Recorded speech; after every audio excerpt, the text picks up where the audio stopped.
Graça e paz a todos. Bem-vindos a mais um Discipulado Videira. E na aula de hoje nós vamos estudar sobre o que a Bíblia ensina a respeito de como nós devemos prestar a Deus um culto racional. Então, para iniciar nosso estudo de hoje, eu convido você a ler o texto base dessa lição, que está registrada em Romanos, capítulo de número 12, e somente o versículo de número 1. Acompanhe comigo.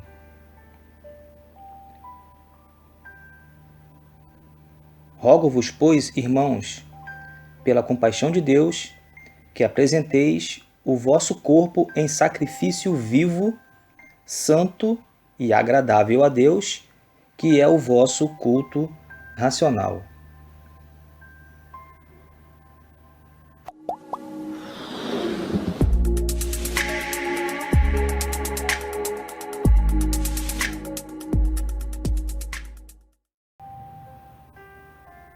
Muito bem, amados, dando início ao nosso estudo de hoje, nós começamos essa lição abordando a expressão que foi usada pelo apóstolo Paulo no texto que nós lemos de Romanos 12:1.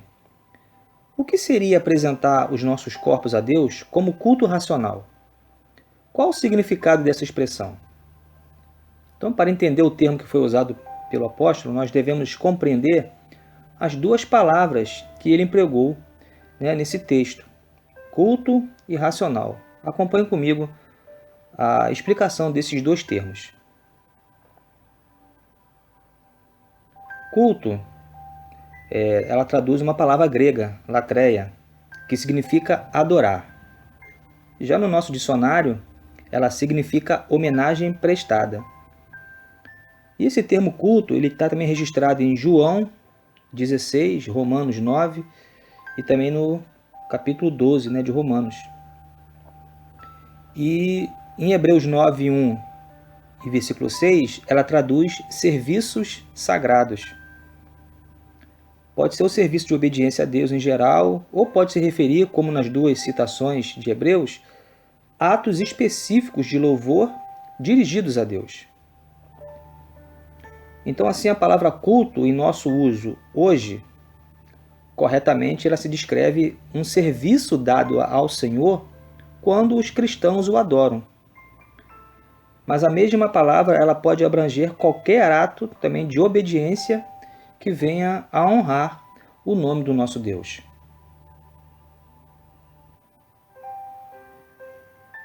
Já a palavra racional, ela vem de uma palavra grega chamada lógicos. E aí nessa palavra não é difícil de ter a ideia, da lógica ou do raciocínio. E se entende que somente os seres humanos é que podem apresentar um culto racional a Deus, visto que somente nós, seres humanos, nós possuímos raciocínio. O apóstolo Paulo está falando aqui exclusivamente para a igreja. E o que Paulo está querendo dizer é que nas suas colocações nós vemos que há uma preocupação do apóstolo em mostrar aos cristãos a necessidade de que se realmente entenda a natureza de tudo isso, no caso a igreja, de adorar a Deus num culto racional. E aí vem várias perguntas ou questionamentos. Por que eu estou aqui? Quem me trouxe aqui? O que vim fazer aqui? O que estão me ensinando é verdade? Enfim, são questionamentos que todos os cristãos eles deveriam se fazer, até que se encontrasse resposta racional para todas essas perguntas, ou questionamentos que levamos em conta.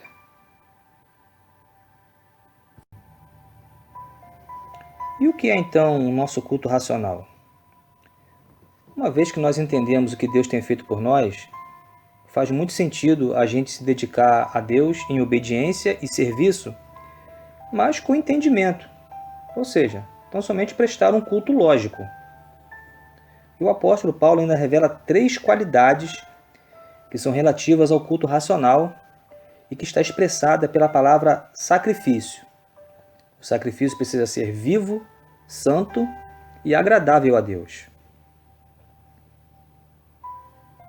Sacrifício vivo nos indica um sacrifício vigoroso, ou seja, com desejo, com força, algo que fazemos de todo o coração ao Senhor. Já o sacrifício santo, ele indica um sacrifício especial, consagrado, separado especialmente para Deus. Nós o fazemos por escolha e por amor. E o sacrifício agradável, ele nos indica algo que nós fazemos com aceitação, com boa vontade, amor, e não como se fosse obrigado, e nem com fingimento. Como nós podemos observar, nós temos aqui Deus esperando de nós uma resposta extremamente positiva, com todo o nosso ser respondendo a Deus pela sua grandiosa misericórdia derramada em nosso favor.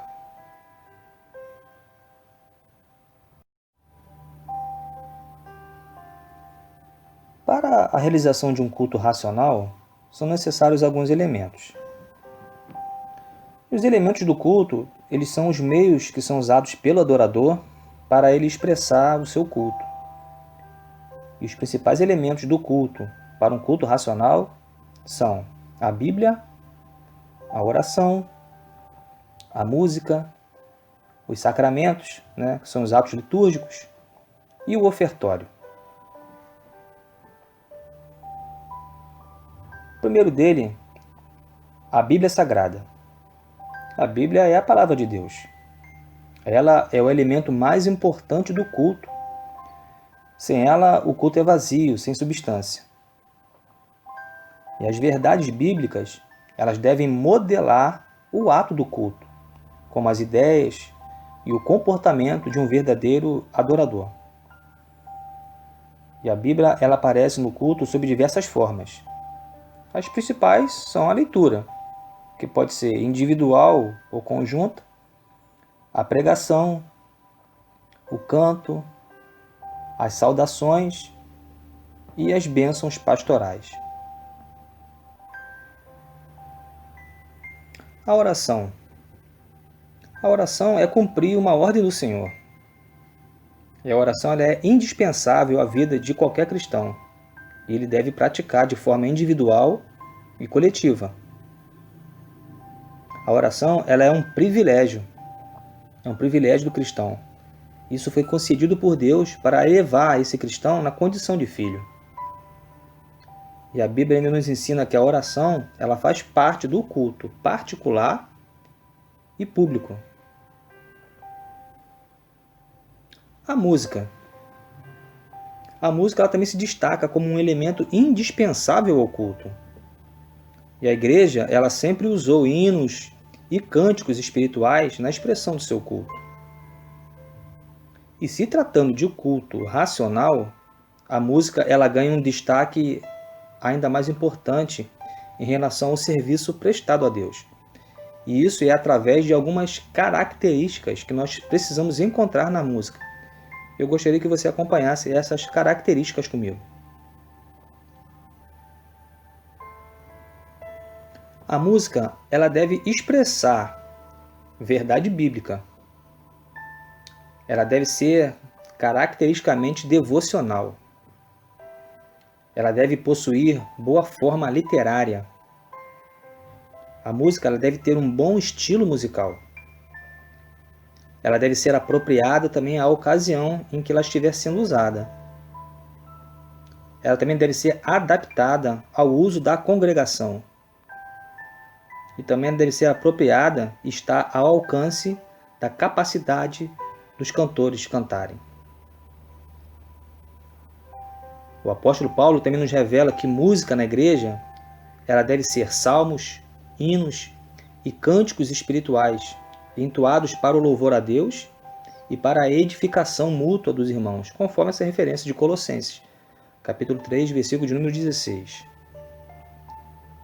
Então nós entendemos que para prestarmos o serviço a Deus num culto racional através da música, nós não devemos utilizar qualquer música na igreja, principalmente num ato de culto.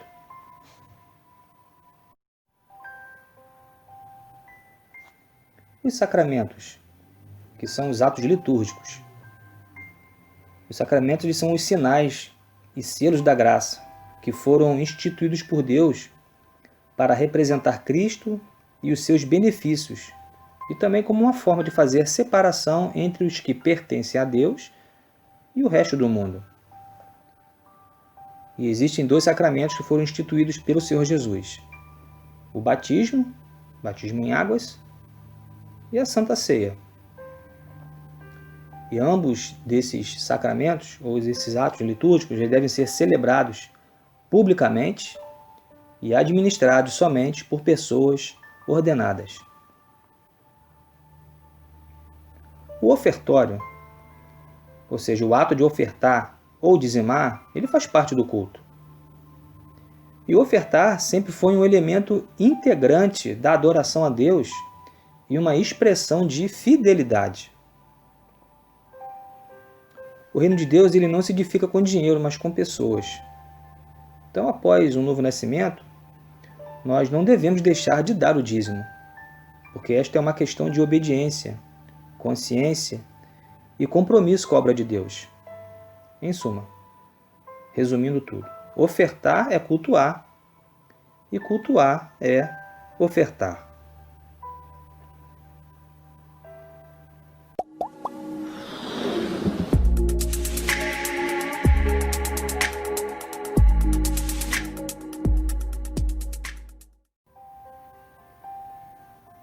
Muito bem, queridos. Chegamos então ao final dessa breve aula de hoje, concluindo e entendendo que o culto, se for no sentido racional, então quer dizer que os cristãos eles devem oferecer a Deus um culto inteligente, um culto com entendimento. Isso significa que um culto em que todo o seu coração e toda a sua mente eles precisam estar envolvidos.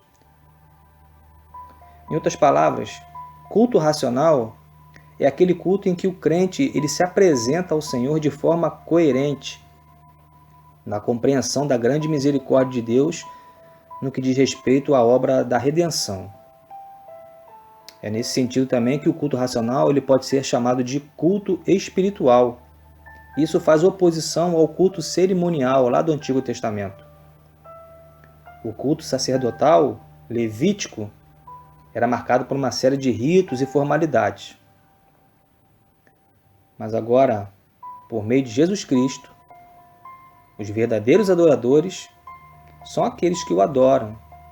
Adoram o Pai em espírito e em verdade, conforme esta referência de João 4:23, que deixo como meditação final do nosso discipulado de hoje. Muito bem, queridos, encerramos mais um importante discipulado videira. Eu espero que você e toda a sua família tenham sido ricamente abençoados com o ensinamento de hoje. Se você gostou desse vídeo e ainda não é inscrito no nosso canal, se inscreva no canal, ative as notificações e pode compartilhar para os seus irmãos, parentes, amigos, vizinhos, até para outras pessoas de outras igrejas. No mais, muito obrigado pela sua companhia, que Deus abençoe você, abençoe a sua casa e até a próxima aula, se Deus assim nos permitir. Tchau, pessoal!